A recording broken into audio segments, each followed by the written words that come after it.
22 नवंबर दिन शुक्रवार। खबरों के बढ़ने से पहले एक नजर सुर्खियों पर। स्कूलों का नया मॉडल टाइम टेबल जारी। सुबह 9:30 बजे से शाम के 4 बजे तक रहेगा स्कूल। प्रधानाध्यापकों को मिली स्कूल के सफाई की जिम्मेदारी। स्पेशल केस में ही होगा शिक्षकों का तबादला। 1 से 15 दिसंबर तक स्वीकार किए जाएंगे आवेदन। पहले किए गए सभी आवेदन हुए रद्द। ड्रोन से होगा पराली जलाने के मामले का पता। कटाई के समय पराली जलाने की बढ़ती है घटनाएं। वायु गुणवत्ता में गिरावट के बीच लिया गया फैसला। 25 नवंबर से शुरू होगा शीतकालीन सत्र। 29 नवंबर को होगा समापन। सत्र के दौरान विपक्षियों के हंगामा करने की संभावना। इंडिया यूथ टूर्नामेंट 2025 बिहार में होगा आयोजित। केंद्रीय खेल मंत्री मांडविया ने किया ऐलान। बिहार को अंतर्राष्ट्रीय स्तर पर पहचान दिलाने की कही बात। जानिए क्या है डेटा खत्म होने की वजह, ऐसे बचा सकते हैं अपने फोन का डेटा। ऑटो डाउनलोड को कंट्रोल करके बचाएं डेटा। पशुपालन निगम लिमिटेड में भर्ती निकाली गई है। ये भर्ती कुल 2246 पदों के लिए है। इच्छुक उम्मीदवार इसके आधिकारिक वेबसाइट भारतीय पशुपालन.com पर जाकर आवेदन कर सकते हैं। आवेदन प्रक्रिया शुरू है और आवेदन करने की अंतिम तारीख 25 नवंबर है। इस भर्ती में कुछ पदों पर 10वीं पास या ग्रेजुएशन की डिग्री होनी चाहिए। उम्मीदवारों का चयन इंटरव्यू के आधार पर होगा। भर्ती से संबंधित सटीक और अधिक जानकारी के लिए आप इसके आधिकारिक वेबसाइट और अधिसूचना को देख सकते हैं। बीते दिन सभी सरकारी विद्यालयों के लिए शिक्षा विभाग ने नया मॉडल टाइम टेबल जारी किया है। स्कूल सुबह 9:30 बजे से शुरू होकर शाम के 4 बजे तक रहेंगे। इस व्यवस्था को सभी प्रकार के विद्यालयों में पर लागू किया जाएगा। टेबल के अनुसार प्रार्थना और अन्य गतिविधियां 9:30 से 10 बजे तक होंगी। उसके बाद 8 घंटियां निर्धारित की गई हैं, जिसमें कक्षाएं, मध्याह्न भोजन और खेलकूद, संगीत, नृत्य जैसी गतिविधियां शामिल होंगी।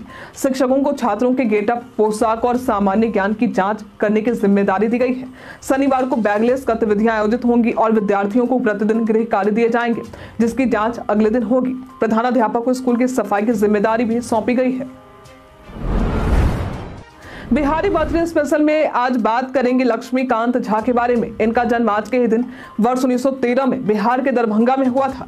ये भारतीय रिजर्व बैंक के 8वें गवर्नर रह चुके हैं। इन्होंने लाल बहादुर शास्त्री और इंदिरा गांधी के सचिव के रूप में भी काम किया है। इन्होंने अपने कार्यकाल के दौरान 2, 5, 10 और 100 रुपए के नोट के भारतीय नोट जारी किए थे। इन्होंने कई किताबें भी लिखी हैं, जिसमें मिस्टर रेड टेप शामिल है। बिहार के मुख्यमंत्री नीतीश कुमार आज ग्रामीण कार्य विभाग की 8,858 करोड़ रुपए की योजनाओं का उद्घाटन और कार्यारंभ करेंगे। इस कार्यक्रम के तहत 6,199 योजनाओं का केंद्रीय रूप से उद्घाटन पटना से किया जाएगा। राज्य में ग्रामीण सड़कों का एक विशाल नेटवर्क है और 100 से अधिक आबादी वाले सभी बसावटों को सड़क से जोड़ने का लक्ष्य है। अब तक 1,17,200 किलोमीटर ग्रामीण सड़कों का निर्माण हो चुका है, जिसमें 1,18,655 बसावटें सड़क संपर्क से जुड़ी हैं। 22 नवंबर को उद्घाटन होने वाली योजनाओं में 17,073 ग्रामीण पथ जो 2,974 किलोमीटर है और 36 पुल शामिल हैं, जिनकी कुल लागत 2,348 करोड़ रुपए है, जबकि 4,250 पथ, 7,493 किलोमीटर और 140 पुल का कार्यारंभ किया जाएगा, जिनकी कुल राशि 6,510 करोड़ रुपए है। बिहार सरकार ने विशेष परिस्थितियों में शिक्षकों के तबादले की प्रक्रिया फिर से शुरू करने का फैसला लिया है। 1 दिसंबर से 15 दिसंबर तक ई शिक्षा कोर्स पोर्टल पर ऑनलाइन आवेदन स्वीकार किए जाएंगे, लेकिन केवल उन्हीं शिक्षकों के आवेदन पर विचार किया जाएगा जो विशेष समस्याओं का सामना कर रहे हैं। शिक्षा विभाग ने स्पष्ट किया है कि पहले किए गए सभी आवेदन रद्द कर दिए गए हैं। शिक्षक पारिवारिक स्वास्थ्य या अन्य व्यक्तिगत कारणों से ट्रांसफर के लिए आवेदन कर सकते हैं, जैसे किसी को परिवार से दूर रहकर काम करना या किसी सदस्य की बीमारी के कारण तबादला चाहिए। इस प्रक्रिया में आवेदन करने के लिए शिक्षकों को निर्धारित समय सीमा के भीतर पोर्टल पर आवेदन करना होगा।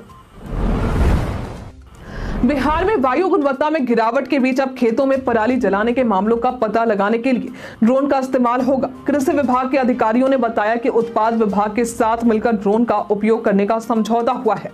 ये ड्रोन पहले अवैध शराब की तस्करी पर नजर रखते थे, अब पराली जलाने की घटनाओं पर भी निगरानी रखेंगे।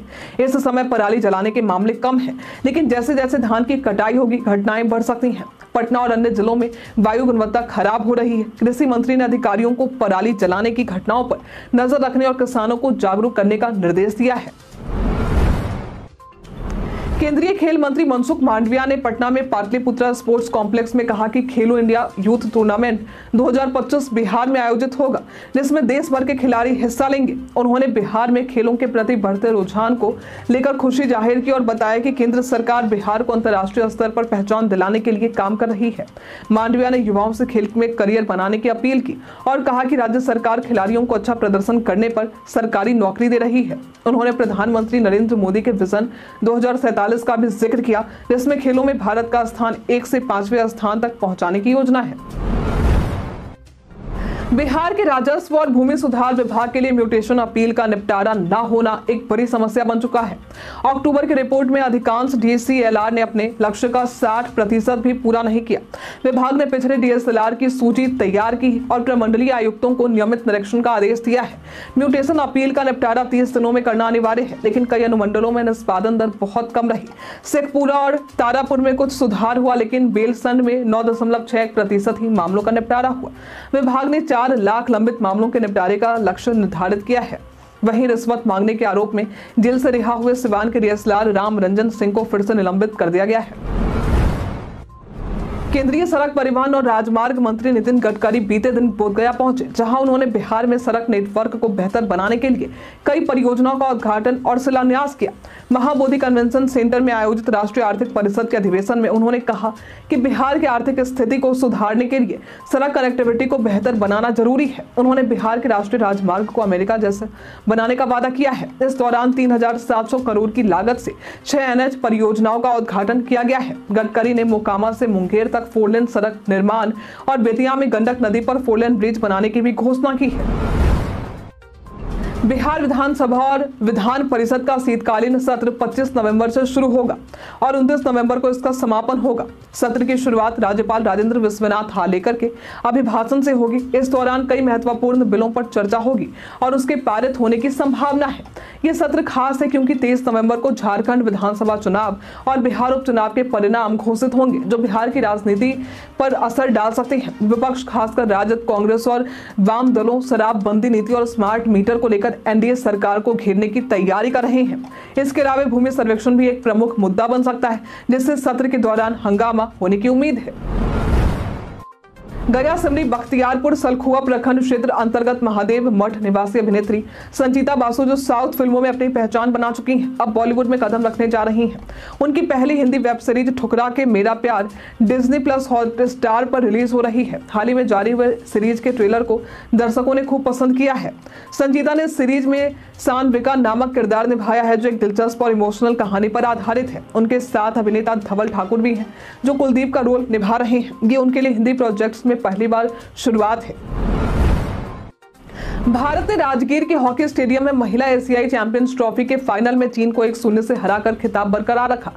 दीपिका के 11वें गोल की मदद से भारत ने ओलंपिक रजत पदक विजेता चीन को हराया। इस जीत के बाद महिला हॉकी टीम के 8 खिलाड़ी दिल्ली के लिए रवाना हो गए, जबकि बाकी खिलाड़ी पटना एयरपोर्ट से दिल्ली पहुंचे। एयरपोर्ट पर महिला खिलाड़ियों का भव्य स्वागत किया गया। भारतीय टीम ने एशियाई चैंपियंस ट्रॉफी 2024 में एक भी मैच नहीं हारा और सेमीफाइनल में जापान को हराया। इस जीत ने टीम को तीसरी बार ट्रॉफी विजेता बनाया है। गया एयरपोर्ट पर खिलाड़ियों को देखकर लोग खुशी से झूम उठे और भारत माता के जयकारे लगाने लगे। बिहार के खगड़िया में 18 महिला शिक्षिकाओं के फर्जी तरीके से बीपीएससी शिक्षिका बनने का मामला सामने आया है। इन पर नौकरी प्राप्त करने के लिए सर्टिफिकेट में छेड़छाड़ करने का आरोप है। जांच में पता चला कि इन महिला अभ्यर्थियों ने गलत जानकारी दी थी, जिससे वे शिक्षिका बन पाई। ये शिक्षिकाएं खगड़िया जिले के विभिन्न स्कूलों में कार्यरत थी। इनमें से एक शिक्षिका राजस्थान की और बाकी 17 उत्तर प्रदेश की रहने वाली थी। खगड़िया के डीओ अमरेंद्र गौड़ ने बताया कि बिहार की महिला अभ्यर्थियों को टीईटी में 5% की छूट मिलती है, लेकिन अन्य राज्यों की महिला शिक्षिकाओं के दस्तावेजों में फर्जीवाड़ा पाया गया। जांच के बाद इन सभी को नौकरी से बर्खास्त कर दिया गया। व्हाट्सएप पर कॉल करते समय डेटा बचाने के लिए सबसे पहले व्हाट्सएप ऐप खोलें। ऊपर दाईं तरफ 3 डॉट्स दिखेंगे, उस पर क्लिक करें और सेटिंग्स में जाएं। सेटिंग्स में जाकर स्टोरेज और डेटा पर क्लिक करें और अब आपको कम डेटा का उपयोग करें वाला ऑप्शन दिखेगा, उसे चालू कर दें। इससे कॉल करते समय कम डेटा खर्च होगा, लेकिन कॉल की क्वालिटी अच्छी रहेगी। फोटो और वीडियो भेजने से भी डेटा खर्च होता है। आप सेटिंग्स में जाकर फोटो और वीडियो की क्वालिटी कम कर सकते हैं। इसके लिए स्टोरेज और डेटा सेक्शन में जाएं, मीडिया अपलोड क्वालिटी पर क्लिक करें। यहाँ आपको एचडी और स्टैंडर्ड क्वालिटी का ऑप्शन मिलेगा। स्टैंडर्ड क्वालिटी चुनें।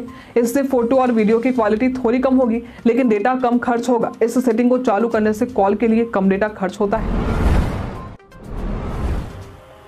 बिहार बिजनेस कनेक्ट 2024 का आयोजन 19 और 20 दिसंबर को पटना में होगा, जिसमें 80 देशों के निवेशक शामिल होंगे। इस 2 दिवसीय समिट में कई केंद्रीय मंत्री, सचिव और उद्योग जगत के विशेषज्ञ भी हिस्सा लेंगे। बिहार के मुख्य सचिव ने समिट को सफल बनाने के लिए सभी विभागों के बीच समन्वय स्थापित करने के निर्देश दिए हैं। पिछले साल हुए समिट में 50,000 करोड़ रुपए के निवेश के करार हुए थे। इस बार समिट के लिए 5,000 रजिस्ट्रेशन का लक्ष्य रखा गया है और अब तक 82 देशों को निमंत्रण भी भेजा जा चुका।